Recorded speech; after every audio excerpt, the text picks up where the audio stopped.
Hi மக்களே! So இன்னைக்கு motivational talk வந்து எங்க ஸ்கூல் அசெம்பிளில ஒரு மேம் குடுத்த மோட்டிவேஷனல் ஸ்டோரி தான் மோட்டிவேஷனல் டாக்கோட ஒரு தீம். ஸ்டோரி என்னன்னா, தீம் என்ன அப்டின்னா கன்சிஸ்டன்சி.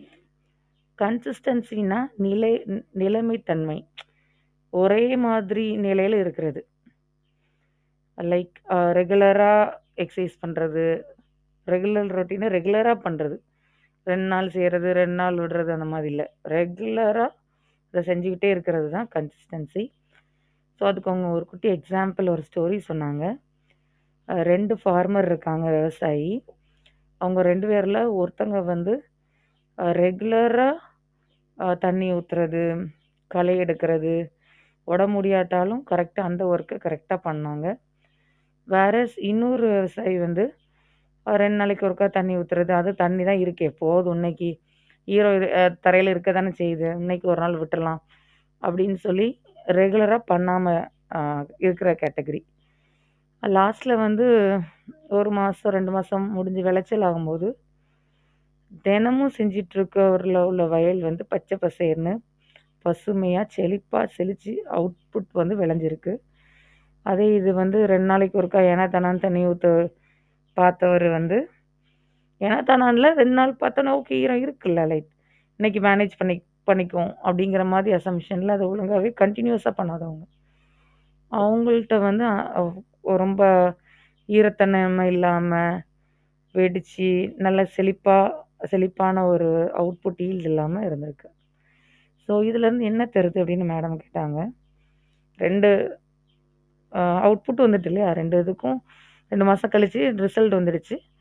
இது எதனால நீங்க நினைக்கீங்க? இது வந்து லக்குனால அப்படின்னு நினைக்கீங்களா?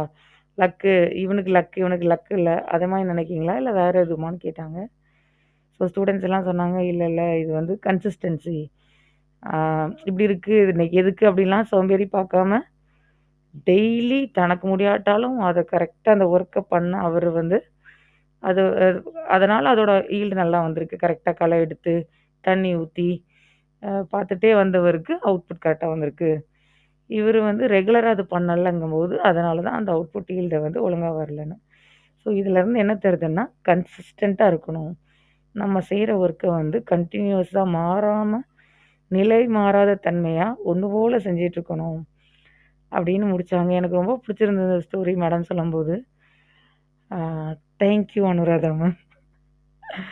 ஆக்சுவலா கன்சிஸ்டன்சிங்கும்போது நம்ம வெயிட் லாஸ்க்கு கொஞ்ச நாள் இருந்துட்டு விடுறதா இருக்கலாம். எக்ஸர்சைஸ்க்கு கொஞ்ச நாள் எக்ஸர்சைஸ் செஞ்சுட்டு விடுறதா இருக்கலாம். நெறைய இன்னுமா நான் ஒழுங்கா செய்வேன் அப்படின்னு ஏதாவது ஒரு ரெசல்யூஷன் எடுத்துட்டு கொஞ்ச நாள் தான் அதுக்கப்புறம் அத விட்டுறது.